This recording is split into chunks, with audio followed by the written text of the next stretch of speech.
Nous sommes avec Franck Alisio, bonjour, conseiller régional Front National, porte-parole du groupe Front National au Conseil régional. Monsieur Alisio, finalement, c'est Emmanuel Macron qui a renversé la table, c'est lui qui a tout bouleversé dans le champ politique, et pas Marine Le Pen.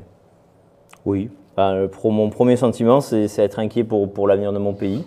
Parce que reprendre 5 ans de Hollande bis, de Hollande junior, de Hollande nouvelle version, non seulement ça ne me plaît pas, mais en plus ça m'inquiète. Ça m'inquiète parce que les faiblesses de M. Macron sur le terrorisme, sur la sécurité, c'est quelque chose qui est tout simplement inquiétant en tant que citoyen. Alors on voit, Marine Le Pen n'a pas réussi à briser le plafond de verre. Vous pensez que c'est perdu d'avance ? Non, enfin, la campagne était extrêmement difficile. La fin de campagne avec une partialité totale, des coups tordus, des fraudes jusque dans les enveloppes électorales que les gens recevraient. Enfin, franchement, quand la France ressemble à une république bananière comme ça, ça fait de la peine. Au-delà de ça, on a vécu cette campagne, elle était difficile, elle est derrière nous. Demain, on a un véritable enjeu que sont les législatives. Certains veulent faire une grande coalition puisque ceux qui ont apporté leur soutien à Emmanuel Macron entre les deux tours, en particulier l'écrasante majorité des dirigeants, les Républicains. Est-ce qu'elle a fait une bonne campagne, Marine Le Pen ? Oui. Dans l'entre-deux tours, est-ce qu'elle ne s'est pas trompée ? Est-ce que sur le débat, elle n'a pas été mauvaise ? Non, clairement. Moi, je n'ai pas cet avis général sur le débat. Je trouve qu'elle s'est très bien battue, y compris sur les sujets économiques. Maintenant, l'enjeu qui est... C'était un peu confus parce qu'on n'a pas compris, personne n'a vraiment compris la redéfinition de son logiciel économique, la redéfinition de son projet sur l'euro, l'écu. Dans le débat, ça s'est très très mal passé. Personne n'a saisi vraiment. Vous aviez compris, vous ? Il n'y avait pas de... Oui. Il n'y avait pas de redéfinition, il y avait tout simplement cette idée de revenir à une souplesse monétaire avec ce qu'on a toujours connu, c'est-à-dire un système monétaire européen avec des monnaies qui fluctuent ensemble, qui sont unies mais qui ne sont pas confondues pour laisser à chaque pays avoir une souplesse monétaire.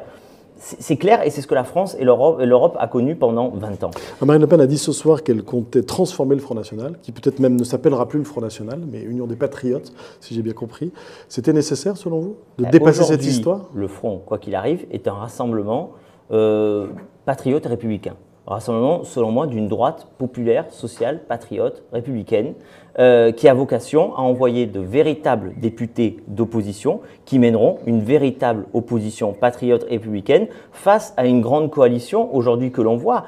Parti socialiste, En Marche, elle est républicaine. Puisque ces gens se sont tous retrouvés derrière le même candidat. Quelle ligne Donc ils sont politique pour le Front disqualifiés pour National ? mener une opposition. Est-ce que le Front National doit redéfinir ou réassumer une vraie ligne politique, puisqu'on a eu l'impression qu'entre partir à la recherche des électeurs de Jean-Luc Mélenchon et ceux de François Fillon, c'est-à-dire être parfois sur la ligne plus sociale, souverainiste de Florian Philippot, puis sur la ligne plus libérale, identitaire de Marion Maréchal Le Pen, on était un peu dans un clopin-clopant politique. Alors est-ce qu'il faut revenir et faire un choix entre les deux ? Moi, je n'ai pas vu cette incohérence. Une campagne n'est toujours perfectible par définition, mais moi, je n'ai pas vu cette incohérence. Je pense qu'il faut rassembler. Je pense qu'aujourd'hui, on a la légitimité absolue d'être la première force d'opposition. C'est là-dessus qu'il faut travailler. Et aujourd'hui, à la différence d'avant, nous avons plus des alliés. Par exemple, Debout la France, de Nicolas Dupont-Aignan. Donc, de toute manière, ça fera évoluer les choses. Ça fera évoluer les choses et ça nous fera gagner des législatives avec un groupe, avec un nombre de députés patriotes très important. Donc, et tout cela changera le paysage politique. Marine Le Pen va conduire cette bataille législative. Elle est la mieux placée, elle est la mieux à même, selon vous, de vous emmener à la bataille législative ? Sans aucun doute. Elle l'a annoncé. Il faut voir la progression du premier au second tour qui est très importante. Parce que le Front National gagne des voix. Le nombre d'électeurs qu'a rassemblé le Front National, vous le dites, n'a jamais été aussi important. Donc évidemment que la légitimité de Marine Le Pen n'est pas du tout mise en cause. Au contraire, elle est renforcée par les résultats de ce soir. Merci beaucoup Franck Alisio d'être venu sur le plateau de la Provence.com pour cette grande soirée électorale.